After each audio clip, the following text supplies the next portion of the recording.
Good morning students. पिछले lecture में हमने देखा कि हिस्ट्री का फर्स्ट चैप्टर हमने पढ़ा कि ट्रेसिंग चेंजेस थ्रू 1000 ईयर्स, कि किस तरह से पिछले 1000 साल में चीज़ें बदली।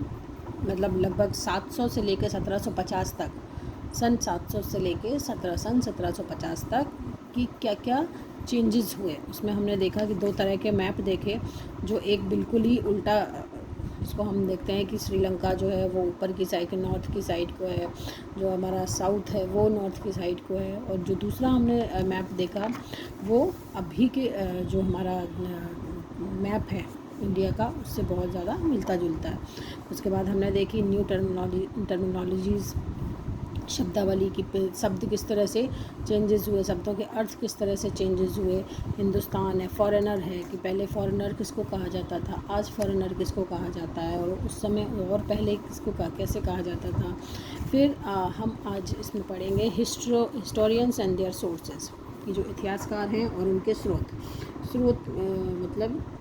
मतलब ये है कि जो इतिहासकार हैं वो जो स्टडी करते हैं हिस्ट्री का, वो कहाँ से स्टडी करते हैं, किस चीज़ से पता लगाते हैं कि जो पिछले जो कई सारे ईयर्स हैं उसमें क्या क्या हुआ। तो वो जो मटेरियल यूज़ करते हैं स्टडी करने के लिए, उसको हम बोलते हैं सोर्सेज या स्रोत। तो historians use different types of sources to learn about the past depending upon the period of their study and the nature of their investigation. तो जो हिस्टोरियंस हैं वो किस युग की स्टडी कर रहे हैं, कि उनकी खोज की जो प्रकृति क्या है, इसको देखते हुए वो अलग अलग तरह के स्रोतों का सहारा लेते हैं, सोर्सेज का सहारा लेते हैं। Last year for example you read about rulers of गुप्त डायनेस्टी। लास्ट ईयर क्लास 6 में गुप्त डायनेस्टी के बारे में पढ़ा, और हर्षवर्धन के बारे में।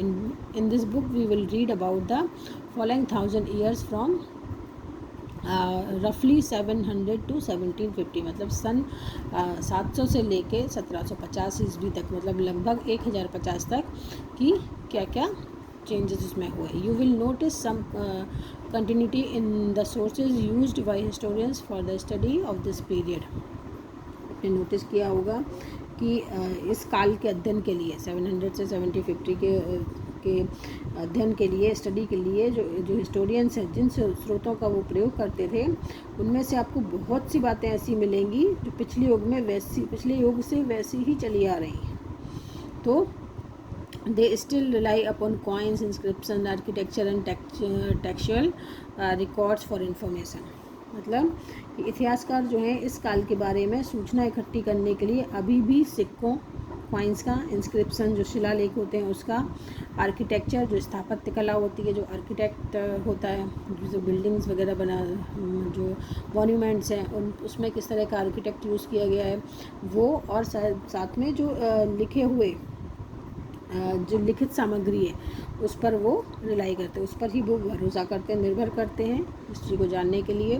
But there is also considerable discontinuity, लेकिन कुछ बातें पहले से काफ़ी अलग हैं, भिन्न हैं, और इस युग में जो प्रामाणिक लिखित सामग्री की संख्या और विविधता आश्चर्यजनक रूप से बढ़ गई। मतलब record increase dramatically during this period. जो लिखित सामग्री है, जो लिखी हुई चीज़ें हैं, उसकी अचानक से उसकी जो संख्या है वो बढ़ गई। Through this period paper gradually became cheaper and more widely available. तो इस समय जो इसके आगे इतिहासकार सूचनाओं के दूसरे प्रकार के स्रोतों का इस्तेमाल धीरे धीरे कम करने लगे। तो क्योंकि पेपर की जो अवेलेबिलिटी है वो बढ़ गई थी, तो उसमें जो लिखित सामग्री है वो ज़्यादा मिलने लगी। इसके बाद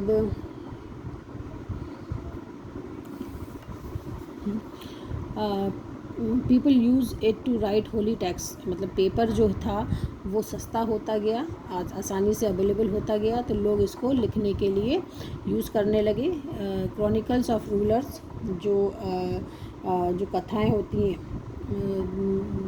जो शासकों के, जो बोलते हैं जो रूलर्स होते हैं, जो शासक होते हैं, उनके जो किस्से होते हैं, वो लेटर्स एंड टीचिंग ऑफ संत के जो उपदेश होते थे वो लिखने के लिए। पिटीशन एंड जुडिशियल रिकॉर्ड, मतलब जो हम अर्जी दाखिल करते हैं कोर्ट में वो, और साथ में जुडिशियल रिकॉर्ड जो न्यायिक रिकॉर्ड होते हैं वो, and for register of accounts and taxes, जो अकाउंट्स के जितने भी रजिस्टर वगैरह होते हैं या टैक्सेस का जो लेखा जोखा रखते हैं वो सारी चीज़ें पेपर पर लिखी जाने लगी।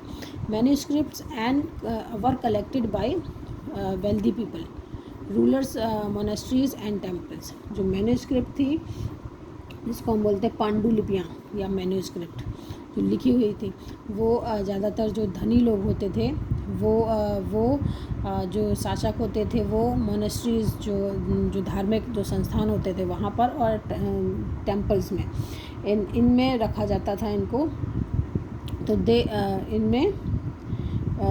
इनमें एकत्रित किया करते थे, मतलब ये सारी चीज़ें इनमें एकत्रित किया करते थे। They were placed in libraries and archives, मतलब ये जो मैन्यूस्क्रिप्ट थे वो आर्चीव्स में, मतलब जो बोलते हैं अभिलेखागार, लाइब्रेरीज, अभिलेखागार जिसको बोलते हैं, वहाँ पर रखे जाते थे ये। These manuscript and documents provide a lot of detail information to historians but they are also difficult to use. ये जो मैन्यूस्क्रिप्ट थी इसमें हिस्टोरियंस के लिए, इतिहासकारों के लिए बहुत सारी इन्फॉर्मेशन होती थी, लेकिन ये यूज़ में बहुत कठिन होती थी, मतलब यूज़ करने के लिए बहुत कठिन होती थी। There was no painting press in those days, so scribes copied manuscript by hand. उस समय कोई प्रिंटिंग प्रेस नहीं होती थी, इसलिए जो स्क्राइब्स हैं तो वो हाथ से उसकी कॉपी जो की जाती थी वो हाथ से की जाती थी। तो if you have ever copied a friends homework you would know that this is not a simple exercise. यदि आपने कभी अपने किसी फ्रेंड का होमवर्क कॉपी किया हो तो आप जान सकते हैं कि ये बहुत सिंपल काम नहीं है। Sometimes you can not read your friends hand writing, कभी कभी आप अपने फ्रेंड की हैंड राइटिंग नहीं पढ़ पाते, and are force to guess what is written, और अपने आप को फोर्स करते हैं ये जानने के लिए, मतलब ये समझने की कोशिश करती कि उसने क्या लिखा है।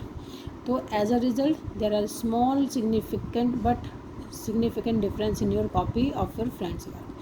तो क्या होता है कि आप जब वो लिखते हो वो चीज़ आप समझ नहीं पाते हो कि उसमें क्या लिखा हुआ, राइटिंग समझ में नहीं आती, तो आपको लगता है कि हाँ, समझने की कोशिश करते हो तो आपको लगता है हाँ ये लिखा हुआ, तो वो आप अपनी कॉपी में लिख लेते हो, पर वो उसकी कॉपी से अलग होता है। मतलब आप जो कॉपी कर रहे हो उसकी कॉपी में कुछ और लिखा है और आपने कुछ और समझ के अपनी कॉपी में लिख दिया।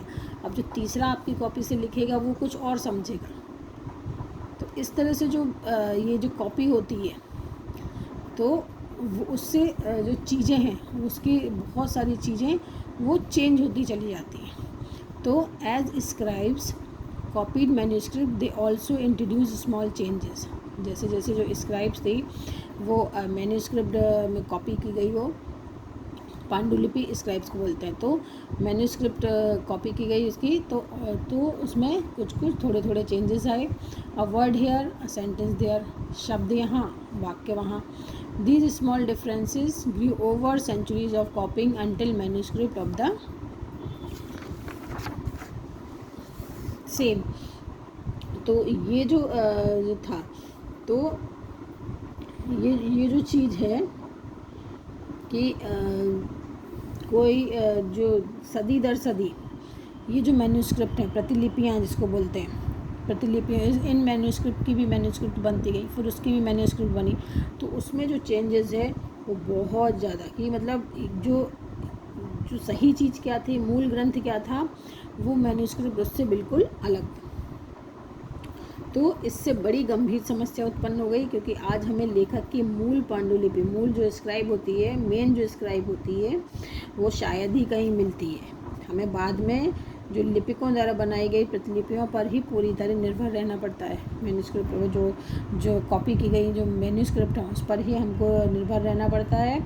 इसलिए इस बात का अंदाज़ा लगाने के लिए कि मूलतः लेखक ने क्या लिखा था, कि लेखक ने लिखा क्या था, इतिहासकारों को एक ही ग्रंथ की विभिन्न जो मैन्यूस्क्रिप्ट है, अलग अलग मैन्यूस्क्रिप्ट का अध्ययन करना पड़ता है। मतलब ये कि जो स्क्राइब्स की जो कॉपी की गई वो सालों साल सदियों तक उसको जब कॉपी किया गया तो उसका जो मूल स्वरूप था, जो मेन स्क्राइब थी वो पूरी तरह से मैन्यूस्क्रिप्ट में चेंज हो गई। तो हम उसको रिलाई करने के लिए उस पर जो हिस्टोरियंस हैं उसका अध्ययन करने के लिए उनको कई तरह की मैन्यूस्क्रिप्ट पढ़नी पड़ी। So the occasion authors revise their chronicles at different times. तो कई बार लेखक जो है वो स्वयं खुद भी समय समय पर अपने जो मेन वृत्तांत हैं, क्रॉनिकल्स हैं, उसमें संशोधन करते रहते थे। The 14th century chroniclers Ziauddin Barani wrote his chronicles first in 1356 and another version 2 years later। तो जो एक क्रॉनिकलर थे, इतिहासकार जियाउद्दीन बरनी ने अपना जो वृत्तांत था, अपना जो उन्होंने उनका वर्जन था वो उन्होंने पहली बार 1356 में और दूसरी बार इसके 2 वर्ष बाद लिखा। दोनों में अंतर है, the two differ from each other, मतलब दोनों में अंतर है। But historians did not know about the existence of the first version until 1971। लेकिन दोनों में अंतर है, लेकिन 1971 तक इतिहासकारों को पहली बार वाला जो वर्जन था जो 1356 में लिखा गया, वो उसकी जानकारी थी ही नहीं। तो it remain lost in large library collection, मतलब ये जो बड़ी सी लाइब्रेरी जो विशाल संग्रह होता है उसमें कहीं दबा पड़ा था। तो अब ये कि हमको मालूम ही नहीं था कि उन्होंने पहला वर्जन भी लिखा था, उसके 2 साल बाद दूसरा वर्जन लिखा, तो दूसरा वर्जन लोगों को मिल गया, पहला नहीं मिला, कहीं दबा रह गया। तो ऐसी चीज़ें जो है वो होती रहती हैं इसमें। और जो सोर्स है हिस्ट्री पता लगाने का, उसमें बहुत ज़्यादा कठिनाइयाँ आती हैं।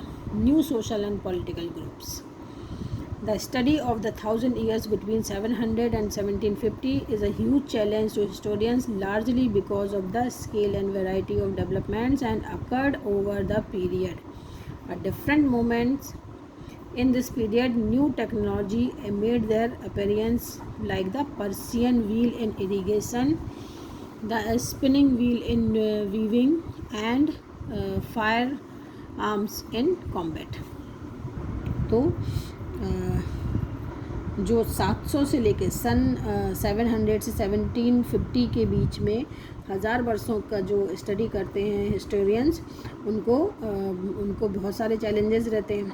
और मेन इसलिए कि जो पूरे समय में, पूरे 1050 साल में बड़े पैमाने पर अनेक तरह के जो चेंजेस हुए। इस काल में अलग अलग समय और नई नई टेक्नोलॉजी के नई टेक्नोलॉजी भी आई।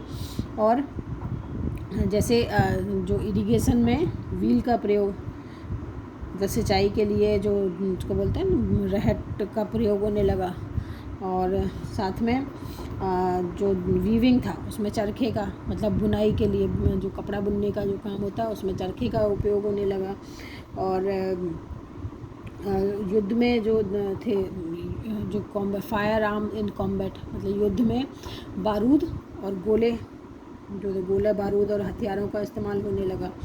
तो new food and beverages arrived in the subcontinent, potatoes, corn, chilies, teas and coffee. मतलब हम देखते हैं कि जो हमारे यहाँ जो आलू है, मक्का है, मिर्च है, चाय है, कॉफ़ी है, वो कब आई? वो 700 से लेके 1750 के बीच में इंडिया आई। तो नए नए जो खाने हैं,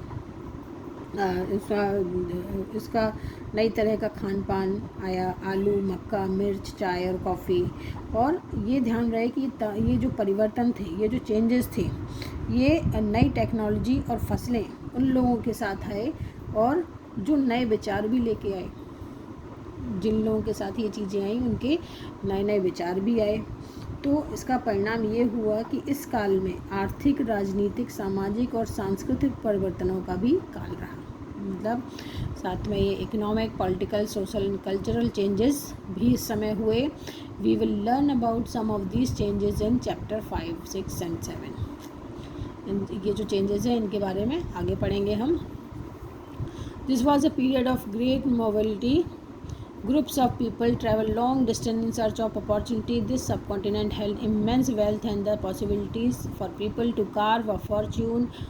One group of people who became important in this period were the Rajputs, a name derived from Rajaputra, the son of a ruler between the 8th and 15th centuries, the term was applied more generally to a body of warriors who claimed Kshatriya caste status. इस युग में जो लोगों की जो गतिशीलता थी वो एक स्थान से दूसरे स्थान पे आना जाना बहुत बढ़ गया था. अक्सर काम की तलाश में, अवसर की तलाश में, अपॉर्चुनिटी की तलाश में जो लोगों के जो ग्रुप थे वो दूर दूर तक की यात्राएं करने लगे. इस उपमहाद्वीप में, इस सब कॉन्टिनेंट में जो अपार संपदा जिसको बोलते हैं ग्रेट इमेंस वेल्थ, अपार जो संपदा मतलब पैसा और पावर, अपना भाग्य गढ़ने के लिए अपार संभावनाएं भी मौजूद थी, मतलब अवसर भी बहुत सारे थे. इस काल में जिन समुदायों का महत्व बढ़ा उनमें से एक समुदाय था राजपूत, जिसका नाम राजपुत्र से निकला है, यानी राजा का पुत्र. 8वीं से 14वीं सदी के बीच यह नाम आमतौर पर योद्धाओं के उस समूह के लिए प्रयुक्त होता था जो क्षत्रिय वर्ग के होने का दावा करते थे. वो बोलते थे कि हम क्षत्रिय, हम योद्धा हैं. तो ये राजपूत शब्द के अंतर्गत केवल राजा और सामंत वर्ग ही नहीं, इन टर्म इंक्लूडेड